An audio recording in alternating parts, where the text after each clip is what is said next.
Those who are being suppressed like to see somebody else getting suppressed.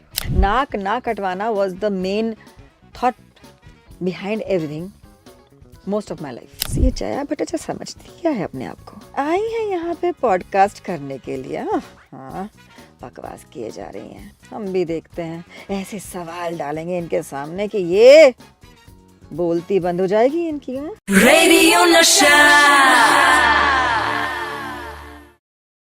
So, Jaya, I mean, we've loved you, kind of not loved you also for a lot of your characters, but I think that shows your talent and आपका craft कि आपने कुछ negative roles को भी इतने convincingly निभाया कि हमने उसमें विश्वास कर लिया, बीट क्योंकि सास भी कभी बहू थी या फिर कसम से या थपकी प्यार की या Devdas in that beautiful role and you looking so pretty and now you are making waves with projects like Delhi Crime, दलदल, गुस्ताख इश्क, तेरे इश्क में and so many more.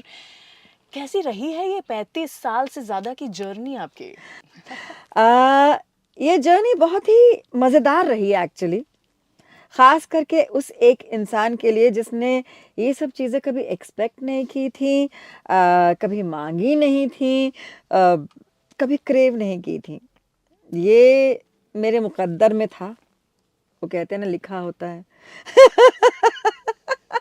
तो बस लिखा था, इसलिए हम लखनऊ से यहाँ तक का सफ़र तय करके आए. और इतना लंबा सफ़र, एक्चुअली 35 साल, 1991 में मैंने पहली बार कैमरा फेस किया था और ये सफ़र जारी है इतने सालों से. और मैं बस दिल से शुक्रिया अदा कर सकती हूँ अपने नसीब को, अपने व्यूअर्स को, आप सबको. हमने ना आपको 90s 2000s के टेलीविजन में देखा है, हम आपको अभी भी देख रहे हैं इतने सारे प्रोजेक्ट्स करते हुए, बट एक चीज़ जो मुझे अभी भी वरी करती है वो ये है, आज की तारीख में भी इंडियन टेलीविजन पे हम औरत को औरत के दुश्मन दिखा रहे हैं.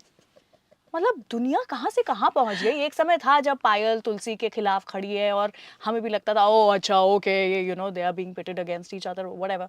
आज भी क्यों दिखा रहे हैं? Is that really the reality? What do you think about it? ये भी जो हमें समझ में आया है वो ये है कि आज भी असल जिंदगी में यही चलता है. औरत औरत की दुश्मन है. यस, आज भी.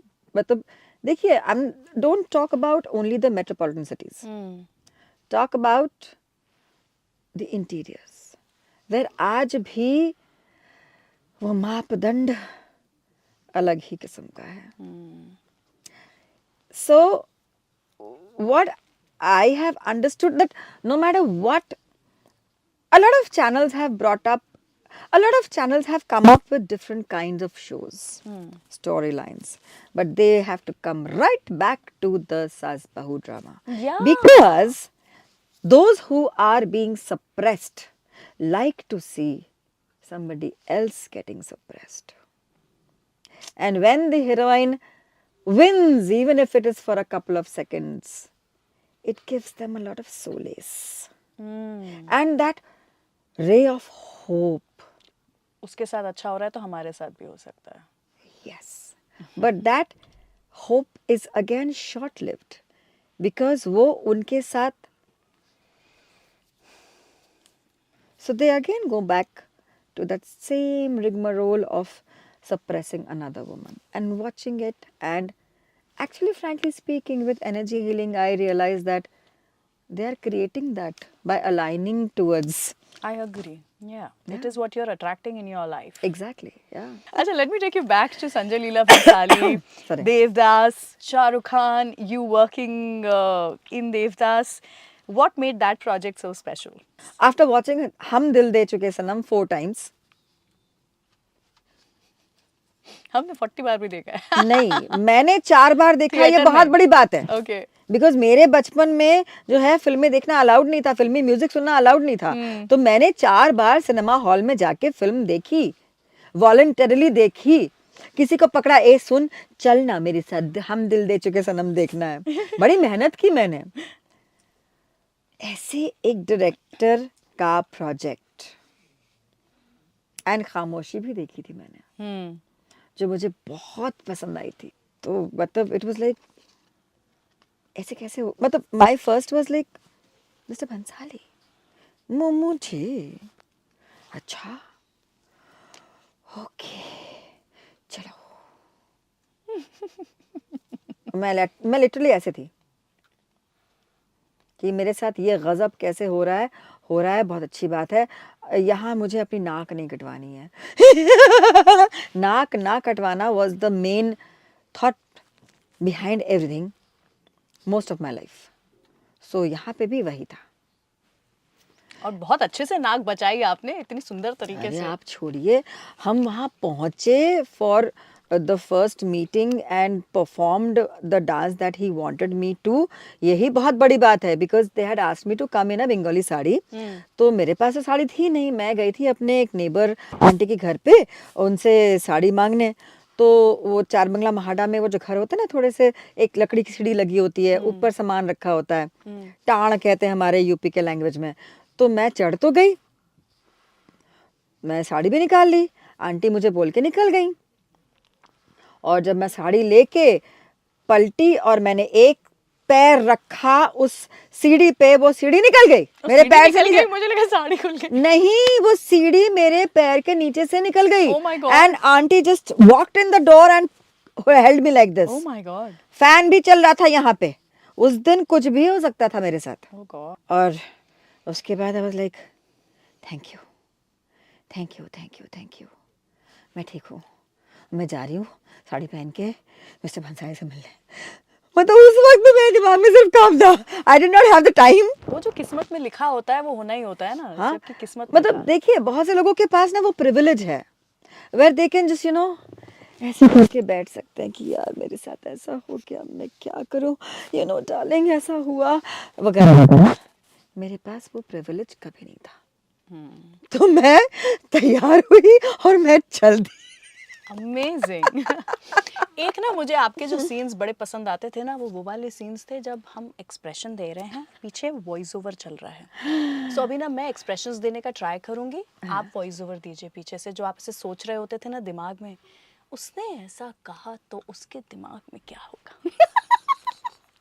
This is my dream come true. चलिए हम बोलते हैं। या रंगीली रुचि, स्टार्ट गिविंग एक्सप्रेशंस। ये जया भट्टाचार्य समझती क्या है अपने आप को? आई हैं यहाँ पे पॉडकास्ट करने के लिए। हाँ, बकवास किए जा रही हैं। हम भी देखते हैं, ऐसे सवाल डालेंगे इनके सामने कि ये बोलती बंद हो जाएगी इनकी।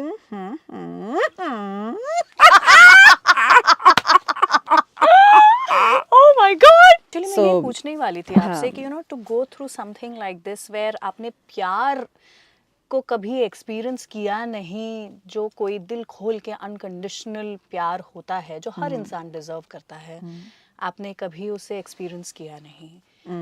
And then to hear things like that from your own parents, आपने अपने आप को कैसे संभाला उसके बाद? I also know that you found your love in animals and you feel वो आपको अनकंडीशनल प्यार उनमें मिलता है। थोड़ा उसके बारे में बताइए। ये सब के सब प्यार की जुबान समझते हैं। I know. इंसान की तरह कैलकुलेटिव नहीं होते हैं, तराजू लेके नहीं घूमते हैं कि कौन मुझे कितना खिला रहा है या कौन मुझे कितना प्यार कर रहा है। आप एक बार उनको प्यार भरी नज़र से देख लीजिए, उनकी दुमची आपको देख के सदैव हिलेगी। मुझे 25 साल हो गए हैं कुत्तों को खिलाते हुए, उनका ट्रीटमेंट करते हुए, उन घायल बीमार कुत्तों को उठा के उनकी दवाइयाँ करवाते हुए, और अब तो मेरा खुद का एनजीओ है। पिछले 5 साल से मैं वो एनजीओ रन कर रही हूँ, जो कि एक मेडिकल सेंटर है। उसका नाम भी बहुत प्यारा है। क्या नाम है? Thank you earth. Wow. My way of giving back to mother earth something from all that she's given to me, the air, the sunlight, the water, sustenance, basic sustenance. तो मैं किसी तरीके से मदर अर्थ को वापस देने की कोशिश करती हूँ। एंड मेरी बेगम के गुजरने के बाद, माय फर्स्ट जर्मन शेपर्ड के गुजरने के बाद, I decided on only adopting senior dogs. Okay. लेकिन कई सारे ऐसे बच्चे हैं जो 3 पैर वाले हैं, रीढ़ की हड्डी टूटी है, दिखता नहीं है, और कई सारे हमें लॉकडाउन के वक्त और अन्य जगहों पे अबैंडन्ड ब्रीड्स मिल गए। तो वो सब मिला के 38 बच्चे। हमारे पास एक घोड़ा भी है। जिसका नाम है जिगर। वो एक दोस्त के फार्म पे है। क्या बात है। मेरा धर्म है सेवा करना, मेरा कर्म है सेवा करना, ये मुझे समझ में आता है। और जितना हम अच्छाई करेंगे, जिंदगी में जाने कितने ही पहाड़ क्यों ना चढ़ने पड़े, वो रास्ते आसान होते जाएंगे। और हमारे देश की तो नींव ही सद्भावना, प्यार, सौहार्द पे बनी है। और हम स्कूल में, घर पे ऐसी ही कहानियां सुन के बड़े हुए हैं जो हमें कहती हैं कि सही रास्ते पे चलो। तो हम गलत क्यों करते हैं? हम किसी को नेस्तो नाबूद करने की क्यों सोचते हैं? हमें तो कोई कोशिश करनी चाहिए कि जो हमारे भगवानों ने बनाए हैं जो जीव, उनको सहारा दे, इज्जत दें कम से कम। अपनी अगर इज्जत करोगे तो किसी की बेइज्जती नहीं करोगे। ये मेरी जिंदगी का रूल है। Thank you so much. Most welcome. Thank you. Radio Nasha.